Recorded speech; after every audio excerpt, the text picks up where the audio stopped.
Okay, so I will, like I said, I will be still letting people in while I speak, but I do like to introduce myself. I'm Carol Mintzer. I'm the chair of the Santa Lucia chapter of the Sierra Club. Welcome. It's a Friday night presentation.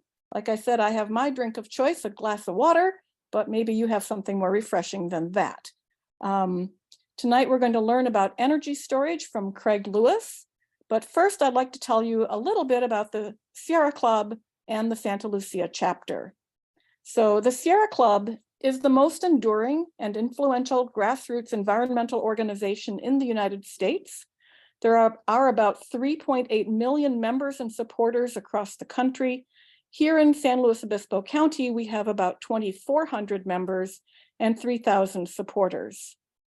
As of this month, the Sierra Club has a new executive director, Ben Jealous, who has been a lifelong environmentalist, as well as president of two of the nation's most influential groups pursuing equity and justice and protecting democracy and the environment. He was head of the NAACP and People for the American Way before becoming the new executive director of Sierra Club. Sierra Club is environmental groups because we do three things. We're not focused on just one. We get people outdoors to enjoy the outdoors. We work to protect and preserve the environment. And this really puts us over the top of what most of them don't do. We are able to endorse candidates for political office and lobby and do lobbying. We have here in San Luis Obispo County, we have a number of really important conservation issues that we are working on. We are supporting designation of the Chumash Heritage National Marine Sanctuary. There will be public comment period coming up probably in the spring. We believe it will be in the spring. We thought it would be already, but it's not yet. This is a really big deal. It's going to be from the Monterey Marine Sanctuary down to the Channel Islands. It's going to cover all that expanse of ocean and protect it for many reasons, protect the biodiversity and also keep oil drilling off of that area. So we'll be reaching out to our members and supporters over the next couple of months and let you know how you can support the designation of the sanctuary. We're continuing to work on stopping off-highway vehicles on Oceano Dunes. 2 years ago, nearly 2 years ago, the Coastal Commission decided to put an end to off-highway vehicles on the dunes. And of course, that was, they got a lawsuit. And we're expecting sometime early this year that there will be a decision made, and then there will be appeals, and things will go on, but we will be keeping engaged on that. We're providing input on 30 by 30, which is protecting 30% of our lands and coastal waters by 2030.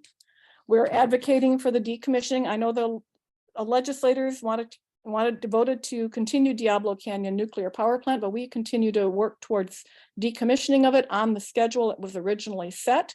And we're working to protect and preserve the lands around the Diablo Canyon. We also have been active on stopping Exxon's plan to move oil across San Luis Obispo County. They want to restart the oil platforms off of the Santa Barbara coast, and then they were going to truck oil across. They were stopped on doing that, but now they've just learned that they filed a lawsuit against the county of Santa Barbara. And they also want to restart the pipeline that would go across the Cayama Valley. Just a really horrible idea. We're also going to be looking and speaking out against plans to expand the Avila Beach Resort and plans for destroying a whole lot of oak trees in Nipomo and building a whole lot of unaffordable houses there. As I mentioned, our political committee is very active. They're busy with they research and interview candidates for public office and help make the determination for a Sierra Club endorsement. Then they stay in contact with those candidates, with those elected officials at that point, keeping them aware of our issues. They make so many environmental decisions. It's just so important that we engage with elected officials. Last year, the chapter endorsed 11 candidates from congressional to local offices, and happy day, all 11 won. We were at the Board of Supervisors meeting earlier this week, and I got to tell you, it's a whole new day and it's quite wonderful. They're going to be working on good governance and on environmental protection in things that our previous Board of Supervisors just couldn't bring themselves to do. We also have an active outings program. We get people outdoors. You can find our outings on both on our website and on a meetup group. So look for that there. They always are looking for more people to lead hikes. So it's really great if you can either get outdoors with them, and if you think, ooh, I'd like to be part of this, they would love to have you be part of that. I want to make sure that we're aware that much of what we accomplish is because we have volunteers. Along with our chapter director, we have a 7-member executive committee, and I'm one of the members, I'm the chair. One of our other members was here, but I don't see her right now, Stephanie Carlotti. We also have there she is, thank you. And then we have volunteer treasurers. We just are bringing on board a new treasurer, but Kevin O'Gorman and Julie Lang are our treasurers, and then Barb Babka is our secretary. If you're interested in volunteering with the Sierra Club, I've just put our web address in the chat, and you can certainly do that. We have a volunteer questionnaire there that we would love to have you fill out. Now I'm going to introduce Craig Lewis. He is the founder of Clean Coalition. Craig has over 30 years experience in policy and technology innovation, including the proliferation of solar and community microgrids.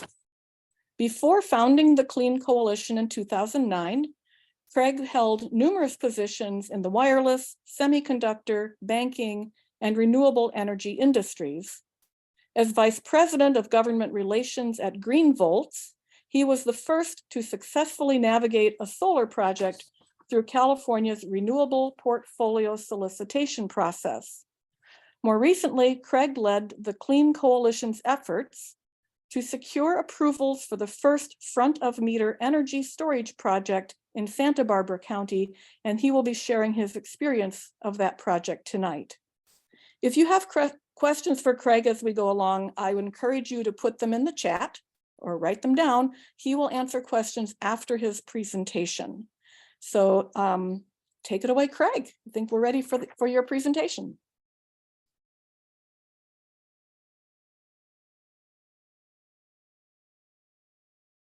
You're muted.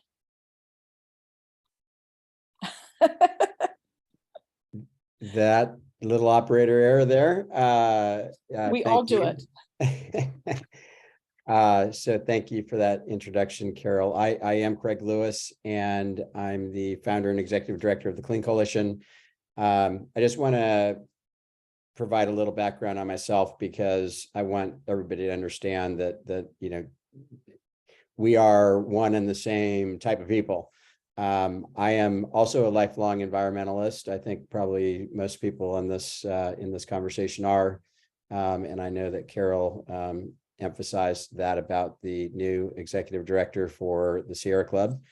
And I've been a lifelong environmentalist, longtime member of the Sierra Club, and in the years that I can afford it, a member of the John Muir Society as well. I definitely see both sides of the Vistra battery project situation. And, so I will try to be, explain how I reconcile the side that I come out on.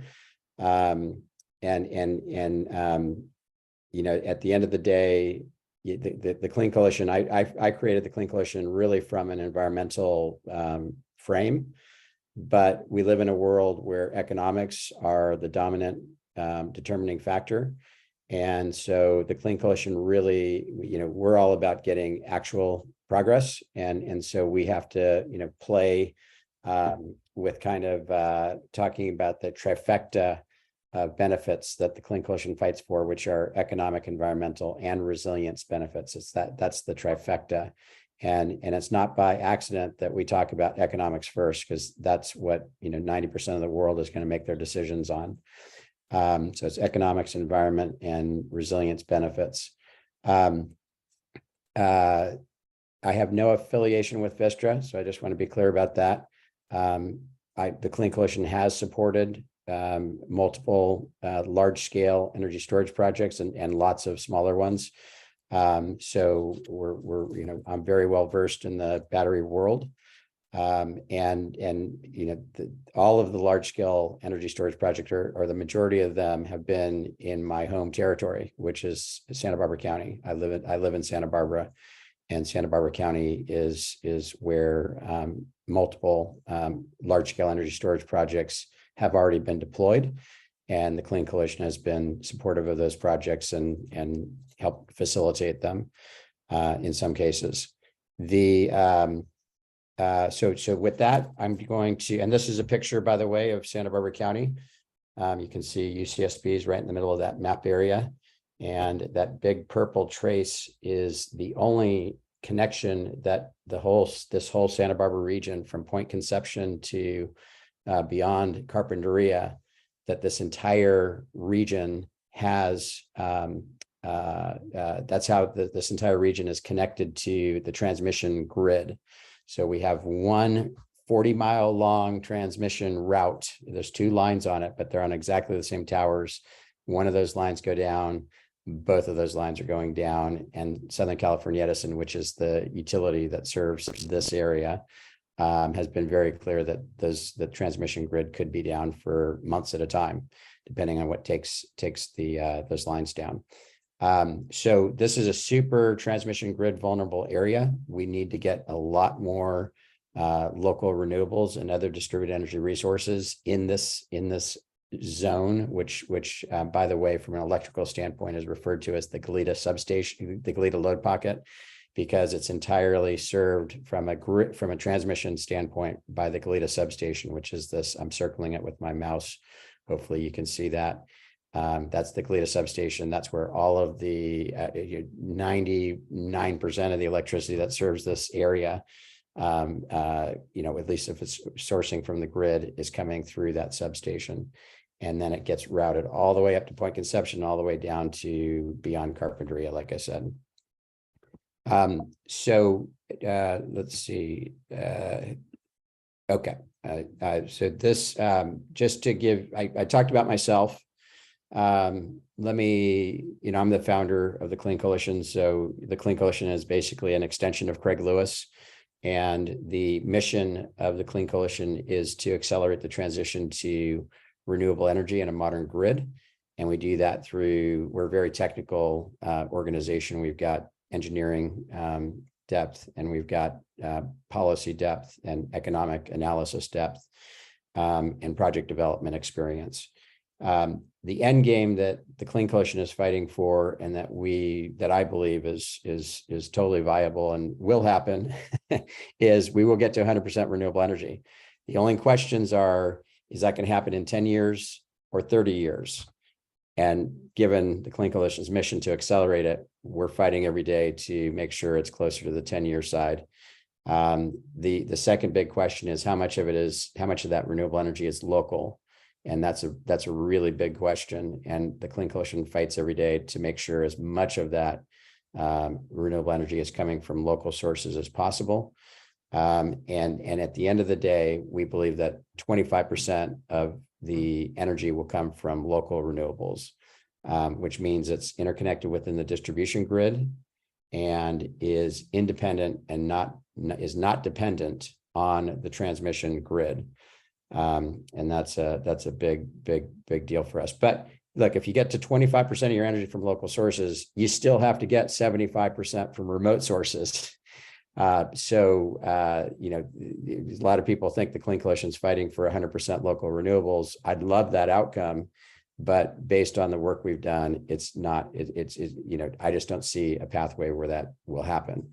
But 25% local is still 5 times more local than we have today, and it's going to be a fight. That's going to be a lot harder to get to than getting to 100% renewables. So the local piece of it is really hard. And let's see. So the Clean Coalition does a lot of work around microgrids. I imagine that a number of you are familiar with the Clean Coalition, at least somewhat familiar with the Clean Coalition, and you probably, if you are, you probably know of us either through our policy action or through our microgrid work. And I just want to set the stage here for, what is a microgrid, and there are actually, several flavors of microgrids. So I just like to lay it out, make sure everybody's, kind of coming from the same glossary of terms, if you will. So a microgrid is a combination of energy resources, definitely including generation. You have to have generation in order to have a microgrid. And those energy resources are coordinated to serve specific loads, including in islanded fashion, which means when the broader grid is down, you need to be able to continue to operate your microgrid with resources that are within that microgrid footprint. And you could be islanded 100% of the time. You could have microgrids that are never connected to the broader grid, but a microgrid is this combination of energy resources that can operate in islanded fashion, standalone fashion. A solar microgrid, which the Clean Coalition does a lot of work on, these are behind the meter microgrids. So that means that you have a meter on the side of a house or the side of a business. You're behind the meter means you're on the customer side of the meter. If you're on the utility side of that meter, you're what's called front of meter. So a solar microgrid is a behind the meter microgrid. So it's serving one site, 1 meter, and it solely relies on solar for energy generation when islanded, right? When it's interconnected to the grid, it obviously is trading energy with the grid too. But when it's islanded, it is strictly relying on solar as its sole source of generation. A hybrid solar microgrid is a solar microgrid that includes additional sources of energy generation beyond just solar. So a lot of hybrid solar microgrids will combine solar with some type of fossil fuel, generally a diesel generator or maybe a gas generator, a natural gas generator that's dependent on pipeline natural gas typically. Now, this fourth type of microgrid is another one that the Clean Coalition does a lot of work on. They're a community microgrid. These are really hard to do, and they require the support of the utility, and that's what makes them really hard to do. It's getting the utility to support them. So a community microgrid is a microgrid that covers a target grid area, not just one site, not just one facility, not just 1 meter. And it relies on the existing distribution feeders. So the distribution grid, the power lines, when you see wood power poles, that's distribution grid. Steel power towers are typically transmission grid. And you need to be able to use those distribution lines when the broader grid goes down and you island that target grid area, and you can share energy, across those distribution lines with grid isolation switches that kind of create this island. Community microgrids typically include both front of meter and behind the meter resources, including solar microgrids. Solar microgrids, remember, are behind the meter resources, but if you turn, if a solar microgrid is within the footprint of a community microgrid, then that solar microgrid can continue to operate as if it doesn't know that the broader grid is down, because the community microgrid is providing the grid signal. And from the solar microgrid standpoint, it just thinks it's still connected to the regular grid and everything's fine. As I said, community microgrids require effective participation from utilities, which up to this point in time have mostly erected barriers to community microgrids. So that makes them very hard to do. There's really only one active community microgrid in California, and that's the Redwood Coast Airport microgrid up in Humboldt County. I'm on the technical advisory committee for that project, and it came online about a year ago. And it's been operating like a champ. So it's a great example that we kind of got the first one. So we got a kink in the armor here, and we've got something to show the California Public Utilities Commission and other regulators. This is how you do it. This is how you get lots of local solar. It's solar driven, and there's energy storage, solar energy storage, and electric vehicle charging infrastructure, as well as grid isolation switches, because you have to be able to isolate the grid, as I was talking about. So I know we're going to take questions at the end, so I'm going to just keep on going. Usually I'd kind of pause and let people chime in if they had something, but I'm going to keep going here.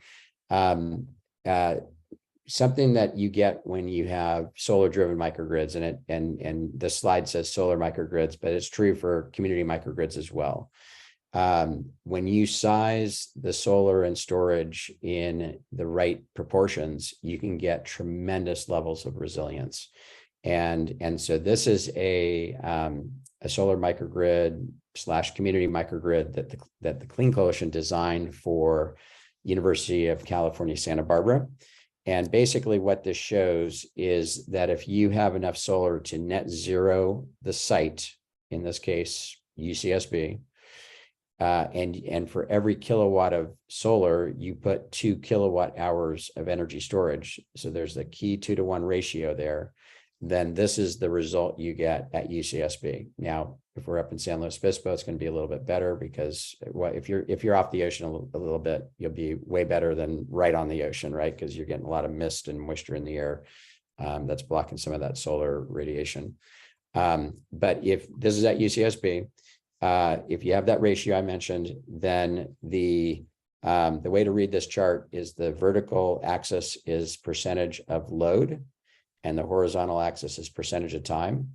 And the Clean Coalition, we tier loads into 3 categories. Tier 1 are critical, meaning they should never, ever turn off. Tier 2s are priority. The only reason you'll turn them off is to preserve the ability to serve your tier 1s. And tier 3s are everything else. And typically, you're going to have tier 1s are going to be about 10% of your normal load. Tier 2s are going to be about 15%. And then tier 3 is going to be the remaining 75%. Now, what this diagram, what this infographic shows is that the tier 1s at 10%, they're on for 100% of the time. The horizontal axis is percentage of time. So that 10% of loads that are critical will never turn off. They will be supported 100% of the time. The tier 2s will be on for at least 80% of the time, and the tier 3s even will be on for at least 25% of the time. And just to reality check this, remember I said you have enough solar to net zero the site. That means that over the course of a year, you're generating as much solar energy as that site consumes. That means on an average day, you're generating enough solar to provide for 100% of that site's electricity needs. So on an average day, we should be able to keep 100% of the loads on. Okay. But we need to have a little bit of uncertainty margin here. So we don't quite come up with that where the tier 3s are not going to be on for 50% of the days. The average day, we're not going to have that situation, but even the tier 3s will be on for at least 30% of the time. I want to contrast this with a diesel generator because that is still, in today's world, is still the default source for, when people think resilience, they're going to go get a diesel generator.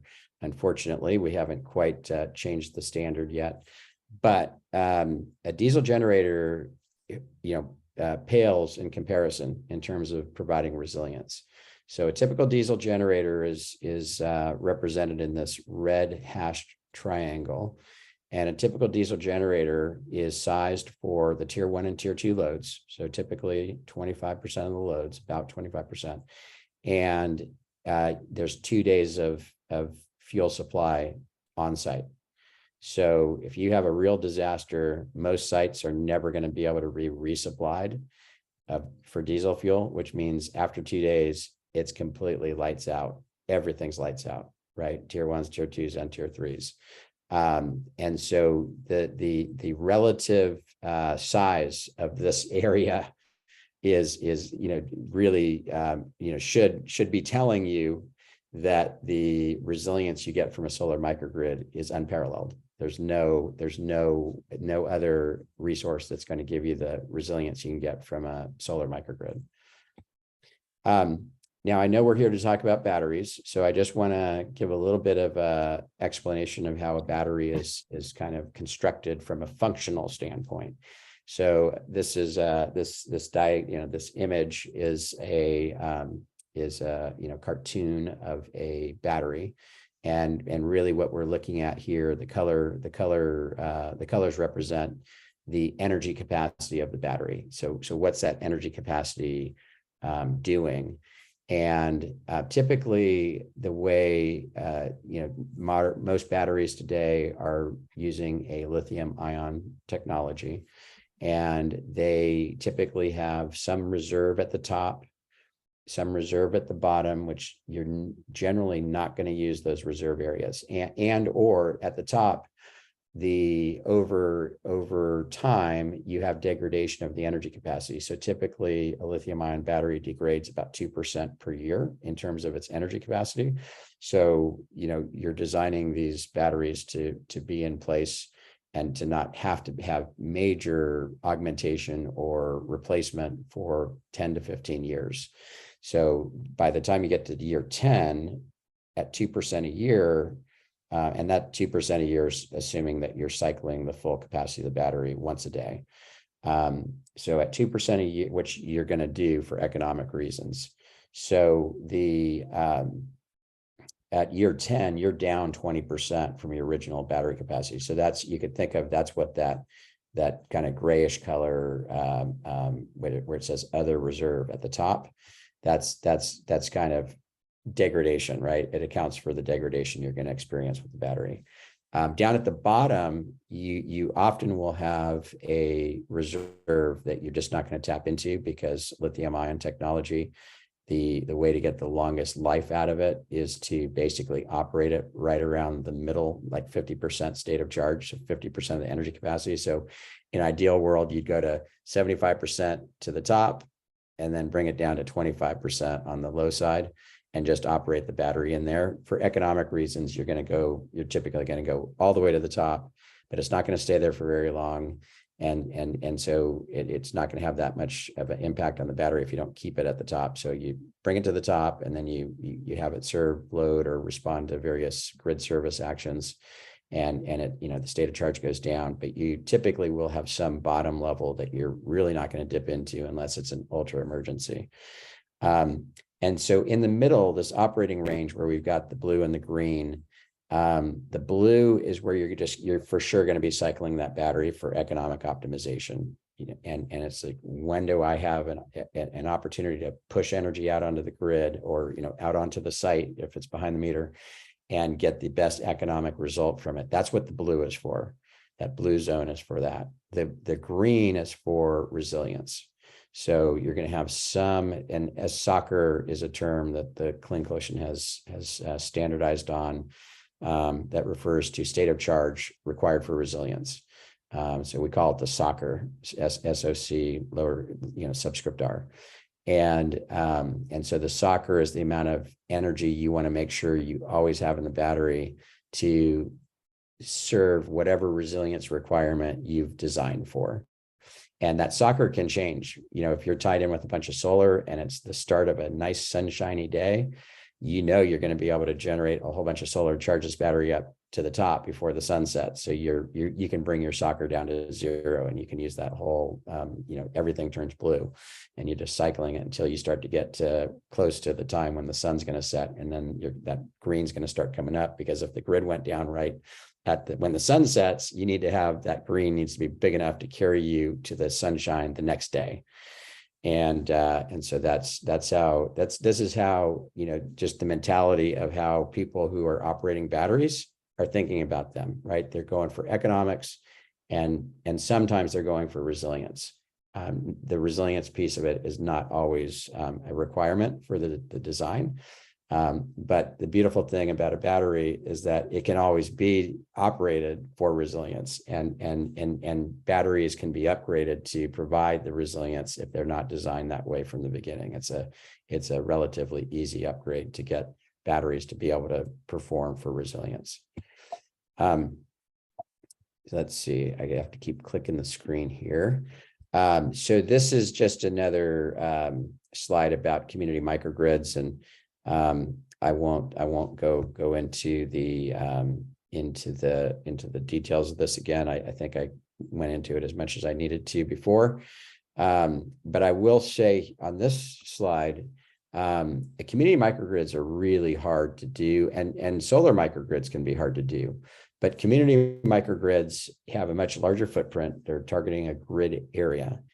And so there's 8 really significant stakeholders that are involved in community microgrids. And you've got the property owners, you've got municipalities, the residents, policymakers, you've got financiers, solution providers, you've got the utilities, right? And the utilities are in yellow because the utilities, you can't actually do a community microgrid without participation from the utility. So they basically, you have to have the utility.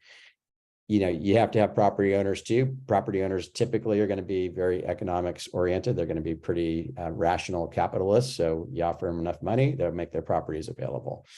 But the utilities, they feel very threatened by, local generation in general. Community microgrids give a lot of control to other parties. They don't like losing control. They have the majority of the control right now. They don't like giving that away.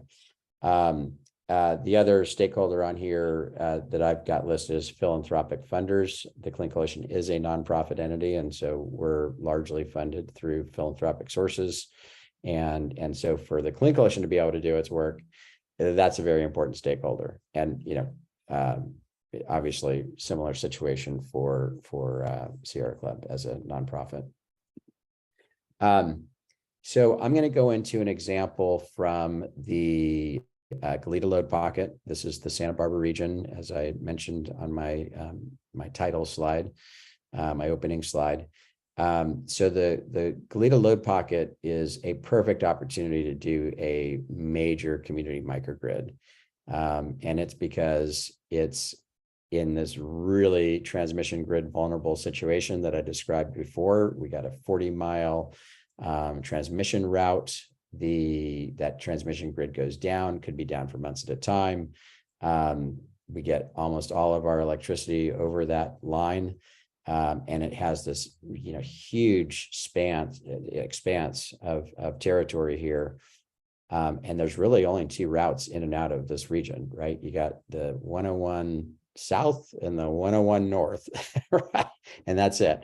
Depending on where your cutoff is, you might have the San Marcos Pass might be open, the 154, but that's, typically if you got something that's cutting your 101 routes off, your 154 is going to be cut off too. And in addition to that, we have a world-class research university here, UCSB. It's one of the best universities in the world, and people don't often think of it that way because it's such an amazing place to be. How could it also be one of the top universities in the world? But it is. They haven't done a lot of work in the energy space, unfortunately. I keep prodding them to really step it up on the energy side. They're not there yet, but they could be. And I think if there was a major community microgrid that comes to the Goleta load pocket, then UCSB is for sure going to just kind of follow the money and get into that business, if you will, from an academic perspective. The beautiful thing here is that in order to turn this into a community microgrid that has 100% resilience to that transmission grid going down and staying down essentially for the end of time, is all we need to do is get 200 megawatts of additional solar into this region. We have 50 megawatts, so we basically have to get 5 times more than we currently have. We need 200 megawatts additional to end up at 250 megawatts. And we need 400 megawatt hours of energy storage. So there's that ratio, that 2-to-1 ratio again, as I talked about earlier.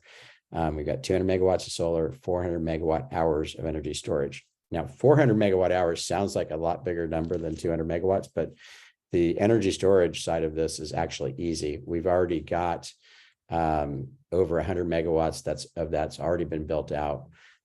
We've got the majority of the rest of it has already been approved to be built out. So the energy storage side of this is easy.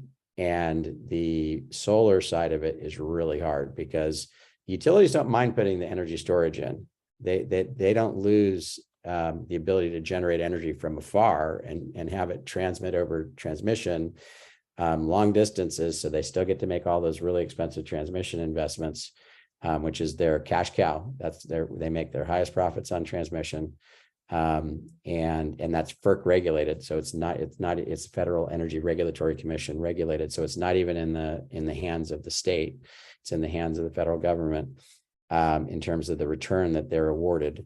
The utilities will fight really hard against getting that 200 megawatts of solar, and they have. And right, even net metering is now changing, as most of you probably are aware.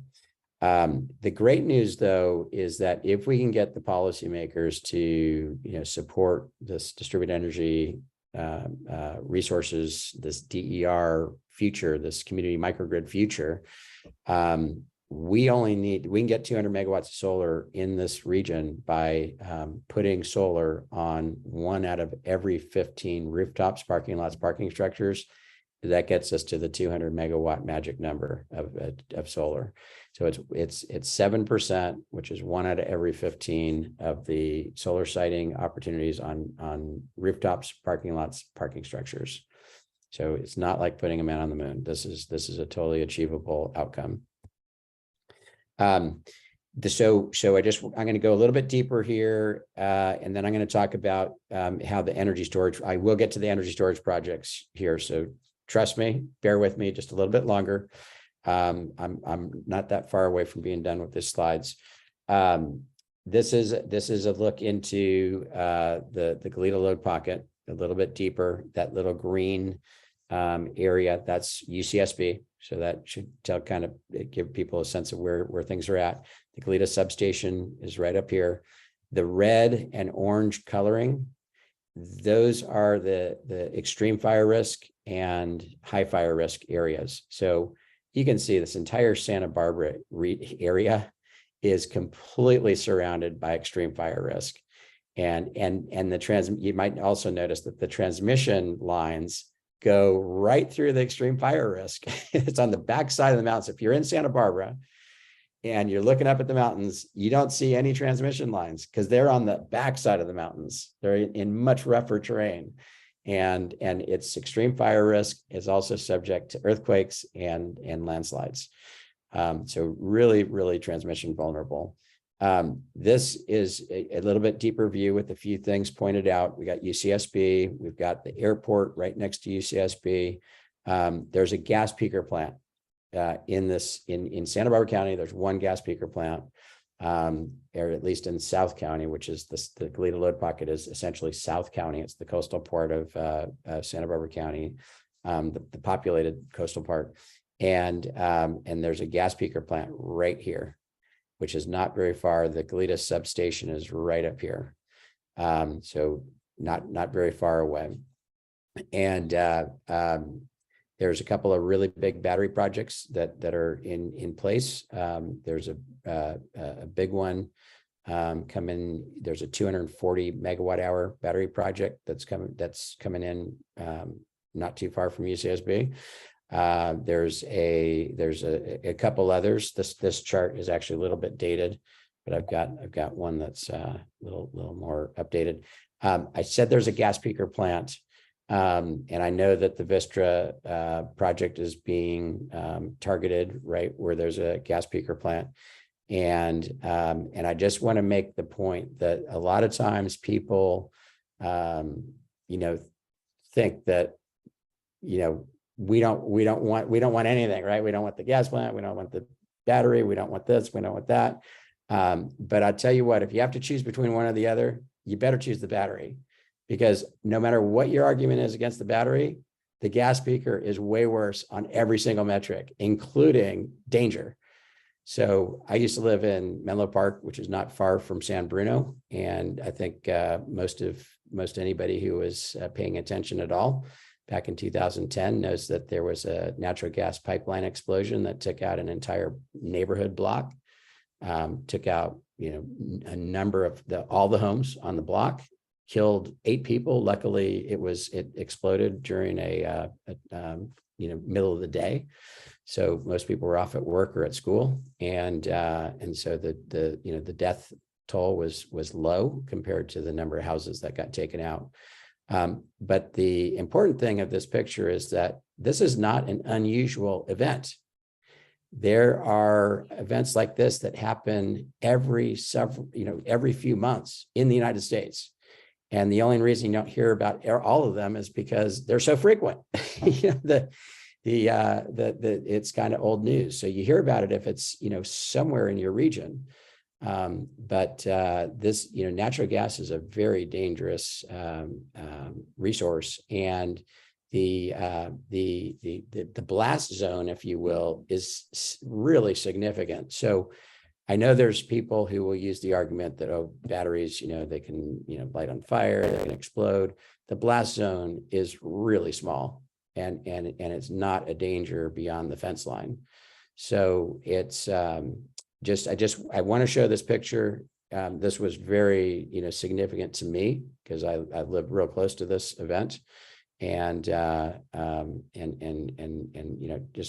we need to keep things in perspective. And there's one other thing about this slide, this chart here. People who think natural gas, like having a natural gas generator, is giving them resilience, that's a really bad bet. Because when the natural gas pipeline does go down, now it may not go down as often as an electric grid goes down, but when it goes down, it's down for way longer. So this is a study. These two charts show what happens in San Francisco when you have a major earthquake. All your services go down. Electricity, gas, water, communications, everything's down. But to restore, the time to restoration, you get to 60% restoration on the electric grid in 3 days. To get the same 60% restoration on the gas grid takes 3 months. It's 30 times longer. So the people who think that gas is some kind of resilient solution, they don't know what they're talking about. And they're really setting themselves up for danger. If you truly have critical loads that can't go down, you cannot be relying on natural gas. So this is the Goleta substation. This is a block diagram of essentially some of those graphs I was just showing. And I just want to point out that here's that Elwood gas peaker plant that I mentioned. Right next to it, there's a 120 megawatt hour battery coming. And by the way, this is in a very populated area. There's a school and a housing community right next to it. There's a 240 megawatt hour battery that's a mile or so away. Maybe it's 2 miles, and that's right next to a housing community, right next to the freeway, right next to a shopping center. This is happening truly in the urban environment, right? It's happening in the urban/suburban environment where these battery systems are going. I'm going to change focus just a little bit. There's a battery that the very first large-scale battery that came into Santa Barbara County was installed in in Carpinteria, and it's called the Vallecito Energy Storage Project. The acronym is VESR, VESR. So this is where the batteries is. It's been operational now for 2 years. It's a 40 megawatt hour size battery. It's right next to the Goleta substation, which is right here. And then just on the other side of VESR, on the other side of the substation, is Carpinteria High School. So all of these, they're within several hundred yards of each other. And then there's a big housing community. This is all housing. This is mostly agricultural up here. But it's right, it's right on the edge. It's right where the agricultural community meets the housing, meets the high school. And these trace lines, these are the grid lines. And so you can see the blue area, the blue and the orange areas, the grid lines, they fan out. The big commercial and industrial section of Carpinteria is over here where the circle is. We've got tons of solar siting opportunity on all this built environment, right? Rooftops, parking lots, parking structures. The high school, we could put 3 megawatts of solar on the high school, which is right next to the battery. So we got all the ingredients we need for a community microgrid here. The battery is not configured right now to provide black start and grid forming capability, which you need to have an anchor asset that can provide those functions. But they do provide resilience in the sense that they will be able to make sure that this grid area is not putting an extra strain on the broader grid, because you can pull energy out of that battery. And so it can keep the grid from going down. But once the grid goes down, the battery's going to turn off because it's not configured yet for providing black start and grid forming. This is a look at the high school, and the right next to it is the Carpinteria substation. This is a deeper view of the substation itself. And I want to make this point this out, because the Vista project, one of the things that makes the Vista project really ideal in terms of its location is that it's already set up for all of that power capacity that is produced from the gas power plant that's there. And that's going to go away, right? All of that transmission distribution infrastructure that's there, it's super expensive. It's already in place. It's already sized, and that's one of the reasons that site is being selected, is that it's got all that infrastructure there, and it's sensible to do that. So it's sensible to use that infrastructure. This is just a look at the solar siting opportunity at the Carpinteria High School. Got a lot of parking, solar parking canopy potential that's in this the purplish color. And the green is solar siting potential on rooftops. But that is my last slide. So I think we can go into Q&A. Carol.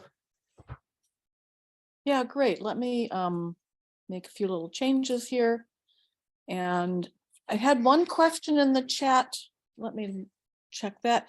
So if people want to ask questions, you can either type them in the chat, or you can use the reactions and raise your hand. That would be most helpful so that we call on people in order.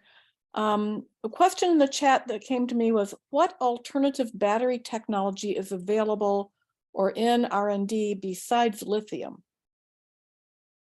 Yeah, so there's a number of technologies. There was a recent announcement that there's some pumped hydro that's going to be deployed up in PG&E service territory. That is basically you have a holding pond up on the surface, and then there's a deep kind of cylinder, if you will, or channel that basically goes to it creates compressed air. So it's pumped hydro and compressed air. So as you pump it up, it basically, all the weight of that water it's basically pumped hydro.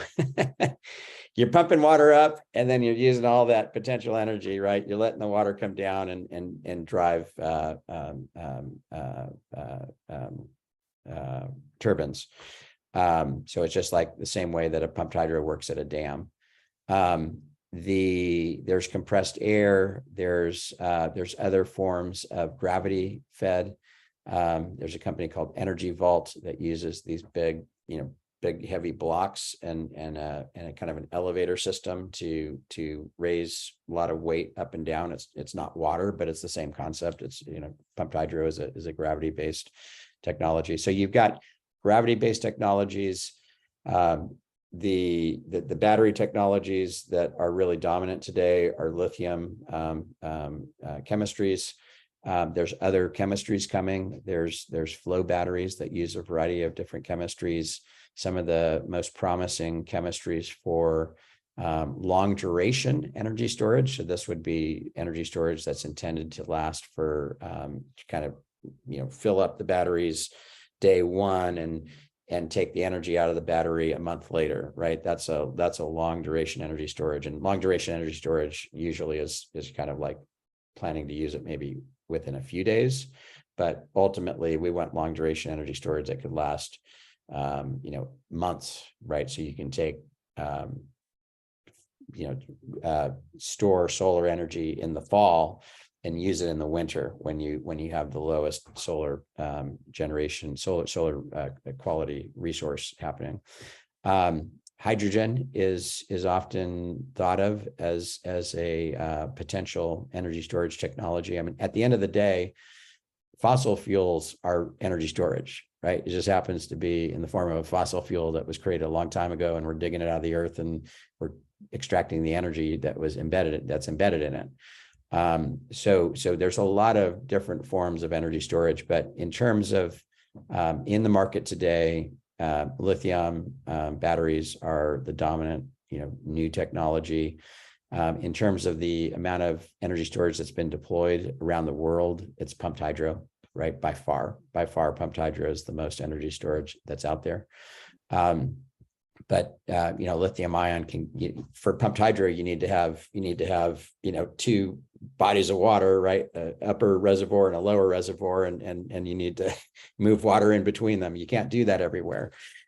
So lithium ion you can put anywhere, right? We have it in the households. Lots of people have home batteries now with their solar systems, and also most of these batteries that we're talking about are lithium ion batteries. And the large scale batteries that we're talking about in our communities, they're lithium ion, and so they're really flexible. They're quite cost effective, and will they be the dominant technology 10 years from now? Maybe. I don't know. There's other contenders, but lithium ion for today's world is very compelling. Thank you. Somebody asked whether vanadium is an option. Yeah, that's a flow battery, a flavor of flow batteries. There's multiple flavors. Vanadium's the most common one.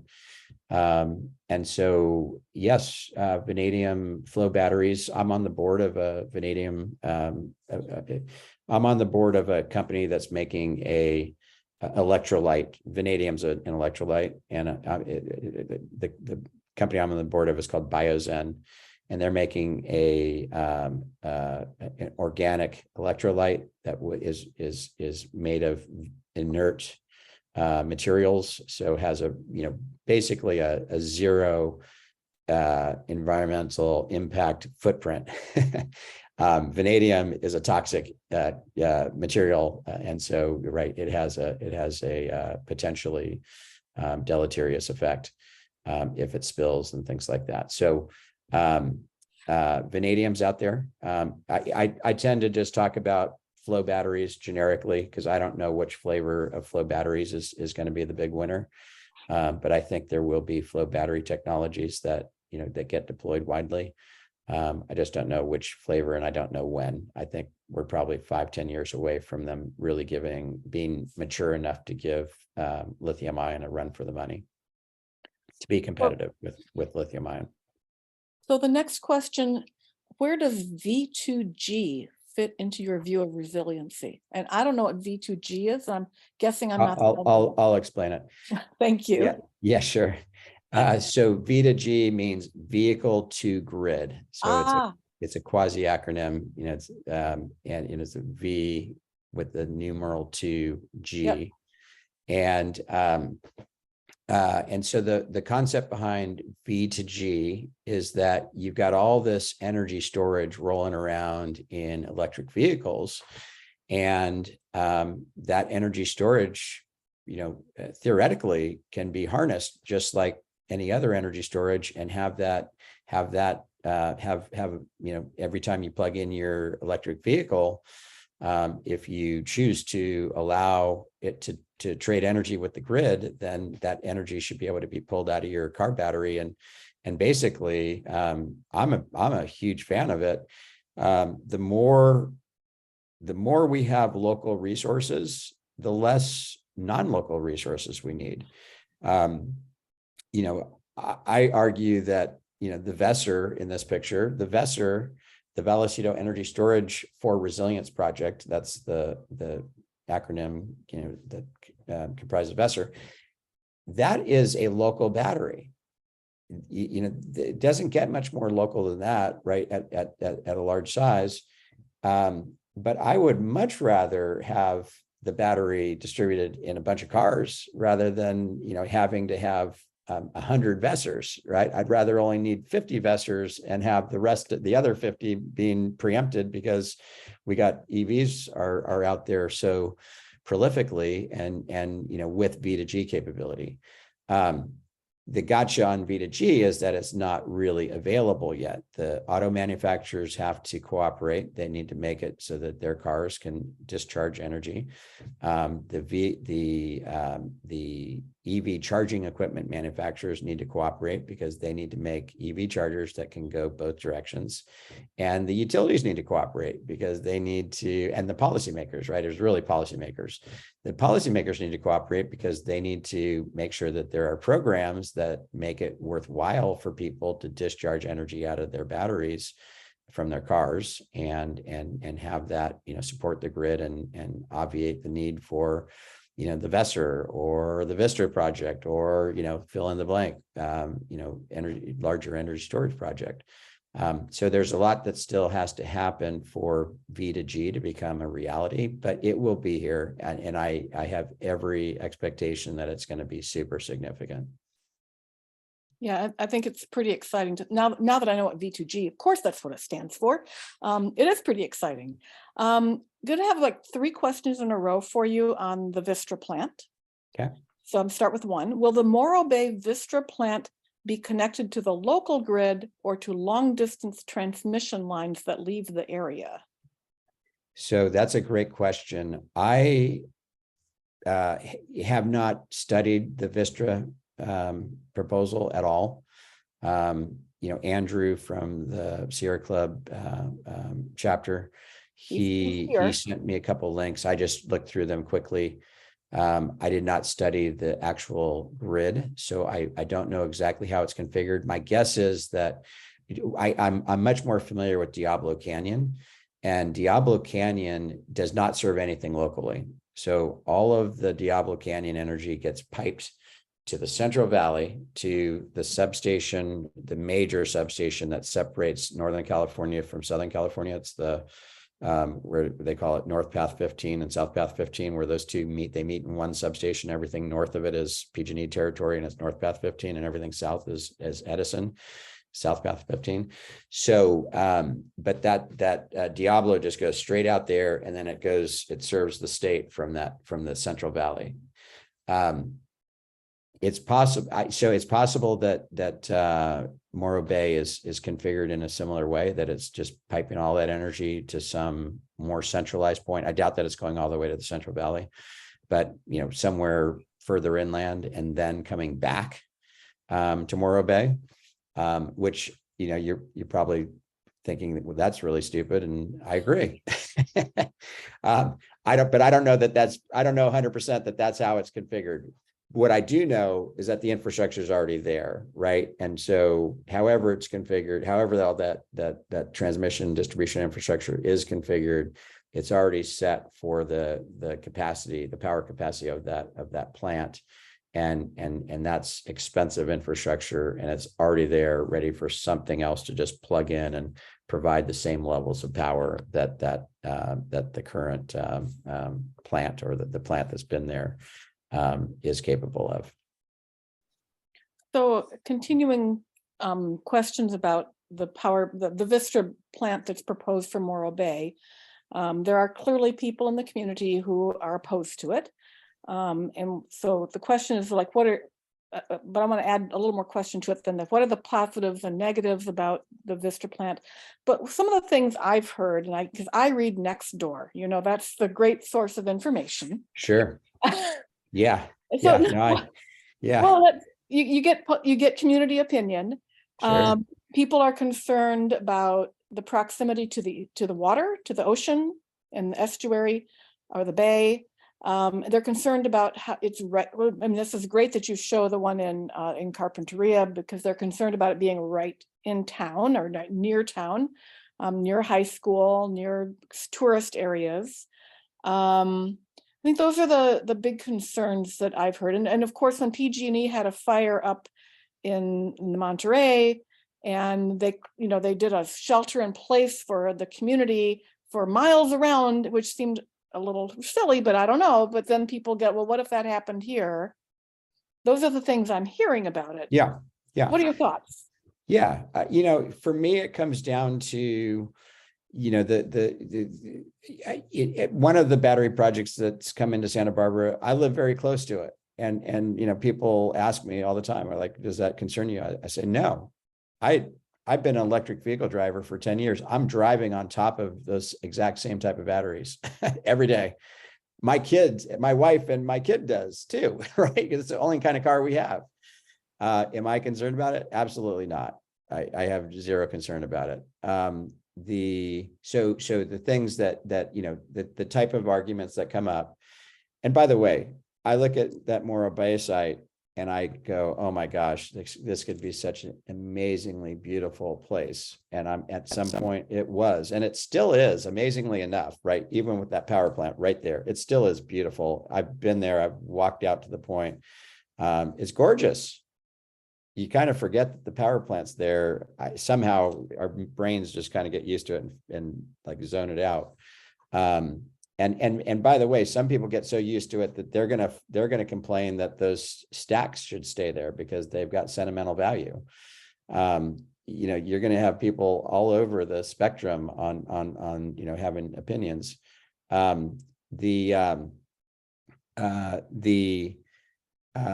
typically, if I just categorize the type of opposition that battery projects get, there's the concern for health and safety. And that comes in two forms. One is explosion, right? There's fire, explosion, and fumes. Those are the three categories of health and safety. I think the science is pretty clear that the danger from any one of those health and safety concerns is low to non-existent. And so, there's a lot of environmental impact reports and everything else that have been like hundreds of pages, thousands of reports over hundreds of pages each around that. So that doesn't mean that people don't have an emotional reaction on those topics. They do, right? And that's used. Those are arguments that are made all the time to fight these projects. But the science is pretty clear that the health and safety are not really concerns. And I believe the science. The other argument is, the other spoken argument is noise. But the 40 megawatt hour Vesser energy storage project in Carpinteria that we were very active on, the noise level of that project at the fence line is 42 decibels, which is the same level of background noise that you have in a typical household. So it's very, very low. And by the time you get 100 feet away from the fence line, you really shouldn't hear anything. So I think noise is a very I think that's also not a very effective argument against these projects. I mean, it can be effective if people get emotional reaction to it, but in terms of like the science, right? You could take a meter out there and measure it, right? You can measure the decibels. So those are kind of where the I guess legitimate arguments come from. But the hidden argument underneath is really aesthetics, right? I look at Morro Bay and I go, wow, wouldn't that be cool to have that back to a pristine environment? As far as I know, there's nobody that lives right next to that plant. And so I don't see that really being any impact to anybody living right there. That yes, people are walking around and stuff not too far away, but nobody's living right there. But from an aesthetic standpoint, now people generally know that aesthetics aren't going to win the day. They're not going to win the argument. So that's not the argument they bring to the table. But I think underlying most of the other arguments, that's the one that most people are really that they have in the back of their mind. And that I understand all those arguments, but the science is pretty clear, I think, on the health and safety and the noise, and the aesthetics. We all have our eyes, we can all see, and I think just about everybody in the world would much rather see a beautiful, pristine environment. But these projects are going to go somewhere, and there's reasons that when you have all that infrastructure that's already configured to have something go in a spot, that makes a lot of sense. It's likely going to go there. So yeah, I don't know if I really hit I'm here to keep on talking, and ask the question further, deeper, and I'll try to get it at another angle if I didn't answer it. So you don't think people should be concerned about how close it is to the ocean or to the Morro Bay, the water? I don't. These things are, these are, they're containerized to be outside. They usually have some kind of retainer system around them. If they did spill any type of chemicals, they would be collected in a berm. It wouldn't get beyond the berm. I guess you could argue if big tsunami comes in like Fukushima, I haven't seen a study at that level. So I'll just caveat and say, I don't know if the tsunami comes, I don't know what happens. But barring that, under normal conditions that we've had in California for the last 100 years, I don't see it being an issue. Okay. We do have a few more questions if you have some more time. Yeah, sure. Who besides Tesla makes batteries that are capable of functioning for resilience for the homeowner? Yeah, there's a number of battery suppliers out there now. Enphase is one of the biggest companies in solar inverters. They make the microinverters, and they're the world leader in microinverters. It's a Fremont, California-based company, and they make a tremendous product, by the way. And they have batteries. They call them I think it's the Q series inverters and the Q series batteries.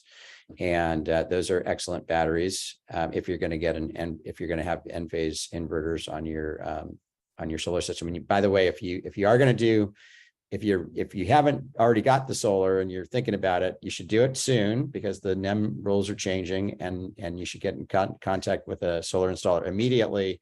And what I'm telling everybody is you need to get your interconnection request application, or get a solar installer to put the interconnection request application in on your behalf by the end of February, in order to guarantee that you will get put into, you will be grandfathered into existing NEM rules. So end of February, that's your deadline. You got 1 month. But the other battery systems, so Enphase makes a real good one. If you do Enphase, get the microinverters, the IQ8s. Those are the inverters that allow a function called sunlight backup, which is really great. I won't take any time to explain it right now, but look it up. It's a really great feature that gives you a lot more resilience than just the battery. And you can actually do just solar without the battery. But of course, then you only get the resilience when the sun is shining. But you tie it in with a little battery as well, and you get 24/7. And then there's Simplify. SolarEdge just announced a new battery project. SolarEdge is the kind of after Enphase. SolarEdge is probably the most popular inverter. It's a string inverter, so it's a centralized inverter. And now they have a battery. It's a DC coupled battery, so it's a little bit more efficient. They don't waste energy going in and out of being inverted from DC to AC and back to DC to get into the battery. So it's the solar goes directly on DC, stays on DC, goes right into the battery on DC. So you have a much more efficient situation. There's literally a dozen other players, and so Tesla has competition. But what Tesla has done very well is they've productized, they've standardized, they've their system works really cleanly. It's plug and play, and it's pretty. It's been taken around the block, and it's been deployed very widely. So they've worked all the bugs out, or most of the bugs, more than the competitors, and so the Tesla Powerwalls are excellent batteries too. Okay, thank you. The California Energy Commission shows battery capacity additions of over 10 gigawatts per year for the next 5 years. Can we is there a place where we can get a list of the authorized procurements? And roughly what percentage are integrated with large solar installations versus standalone plants? I don't know where to find those, that data in a nicely packaged way, but I do know that the California Public Utilities Commission publishes reports on occasion. I think they probably have an annual report that comes out. It's probably in the annual RPS report, the Renewables Portfolio Standard Report. That's where I would look first. And by the way, I assume everybody on this call is a member of the Sierra Club. There's some really great Sierra Club lists that if you pose this question to the list, you'd have somebody like Robert Freeling or others that are on the list would probably have the answer to that specific question. So I would encourage you to kind of pose that question to your fellow Sierra Club folks who are deeply involved in these issues. But just as my main answer is my official answer is I don't know, but my educated guess is go to the Renewables Portfolio Standard Report that's published by the California Public Utilities Commission, and that's probably where you're going to get your answer. I'm sure the CEC, the California Energy Commission, collects some of that information as well. But I think in terms of procurements, those are managed through the California Public Utilities Commission, and so that's probably the reporting body for the actual details of what got deployed. The CEC's a lot of times kind of looking out like this is what we should do, but the CPUC is more of what's actually happening, and so they would be the entity that would be reporting on what has happened. Okay. And I think the next question you've pretty much answered, but I'll just ask it. Rooftop solar is of no use to power a house when the grid is down. The CPUC wants to encourage houses to add batteries to add resiliency. What's your view? I think it's a smart thing. That's the way things work. The one caveat I'll say to the question is that if you get this sunlight backup feature that's available with the IQ8 microinverters from Enphase, you can get backup while the sun is up, even if you don't have batteries. But in general, the statement is true. When the grid goes down, solar projects turn off if they don't have batteries attached. And it is a good thing to have those attach rates from the battery that the batteries provide, and it's really good for the grid. Those will be operated because of the way time of use rates are set now. People are going to set those batteries, so they're going to be charging in the middle of the day when energy is cheap, and energy is cheap in the middle of the day because we have a lot of solar, and solar's cranking, so we have a surplus of energy in the middle of the day. So that's when the energy should be going into the batteries. And then energy is expensive. It's much scarcer, or the highest energy use is in the evening times now between 4 and 9 p.m. And so that's when energy is expensive and it's scarce. And so the dirtiest energy, right? You're having to turn on those dirty peaker plants to satisfy that high usage that happens in the evening times. So it's dirty and it's expensive. So the more batteries we have out there that are getting solar energy from the middle of the day and then discharging into the evening time, we don't have to turn on those dirty peakers anymore. So at the end of the day, it's a great thing that people will get the batteries. I'm still of the mind that the batteries are going to be easy to get, right? We're going to get the Vessers and the Vistras and all these energy storage projects are coming. So at the end of the day, if you want to have resilience at your home, you should definitely have a battery, because you can't have resilience at your home typically without the battery. And the more of those that we have, the less of the Vistras we'll need. But the batteries also cost money.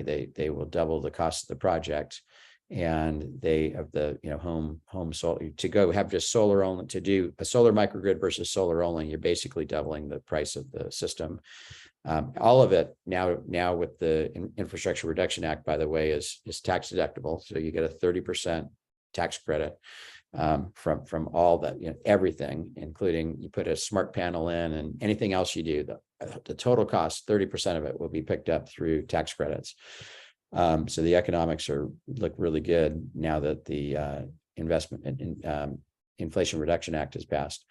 But it's still right. A lot of people just have sticker shock. It's like, okay, I thought I was going to be spending $15,000 or $20,000 for my solar project, but if I went solar microgrid, I'm going to have to be spending, $20,000 to $30,000, right? You almost double the cost of the project, and a lot of people, just don't have the capital to do that. They don't want to deal with the bank, and they don't want to deal with the power purchase agreement and the lease and whatever else. So, I'm still of the mind that it'd be better to leave net metering alone and let more local solar flourish out there. But at the end of the day, the batteries are good because they time shift that solar energy into when the grid really needs it. And when that happens, it brings all of our costs down, because it stresses on the grid that cause the utilities to make investments in the grid, which drives all of our costs up. So all of that solar that is being distributed out there in people's homes, it's going to help. It's going to reduce costs and reduce the opportunity for utilities to invest in a bunch of expensive transmission without our, explicit permission to do so. Right? It's a very esoteric realm, and it's FERC regulated, as I said before. So a lot of transmission gets built that shouldn't. I have a couple more questions that have come in. Sure. We also have a comment that the Morro Bay power plant substation is routed within the county, the 220 kV routed through the county, not sent to the central, I assume the Central Valley, via 500 kV transmission lines. It's just a comment. Okay, good. That's good. I'm glad to hear that. Yeah. So question, have you reviewed any EIRs on repurposing existing facilities, for example, the Moss Landing Vistra BESS, the Battery Energy Storage System?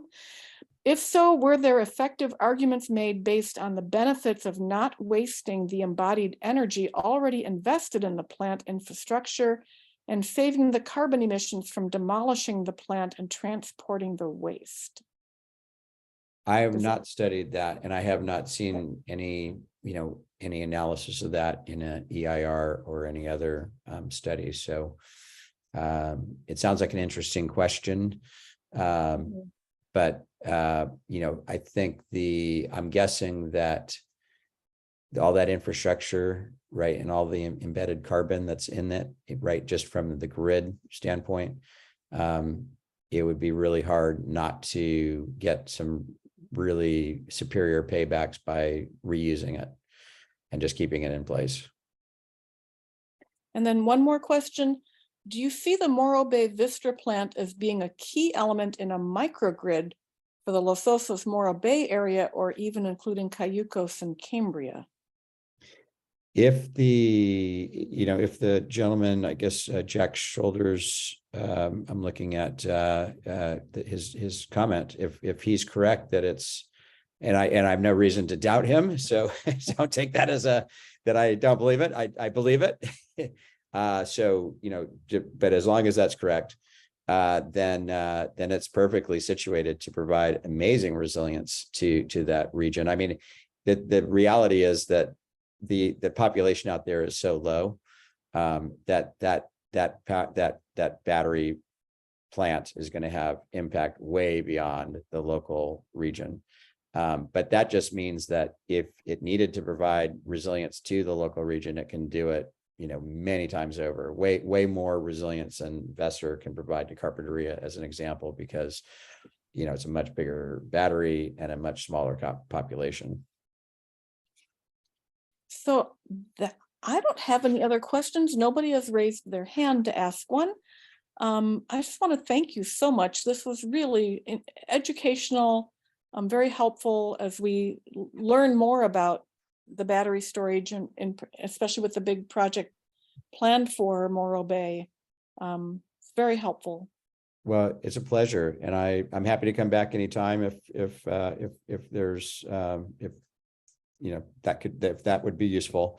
I'm, like I said, I'm a lifelong environmentalist. I've been a member of the Sierra Club for as long as I can remember, and I'm definitely, of all the large nonprofits out there, I align with the Sierra Club the closest. So I'm your brother, so to speak. So yeah, no, I'm definitely here to work with the family. Thank you so much. I really appreciate it. And Yeah, it's a pleasure. yeah, and I will be sharing the recording out, and you provided your PowerPoint slides, so I'll provide those as well. Thank you so much for sharing that. You bet. Yeah, and people can share them onward. There's no restrictions on any of the Clean Coalition content. We're a very technical nonprofit. Our mission in life is to accelerate the transition to renewable energy in a modern grid, and we can't do that, one project at a time. We have to get the information out there so that there's lots of this stuff happening, and so everything we put together is meant to be, have wide impact and proliferate and be shared widely. So share freely. Thank you so much. And we may be back in touch with you as we learn more about what's planned for San Luis Obispo County. Okay. All right. Well, have a nice evening, everybody.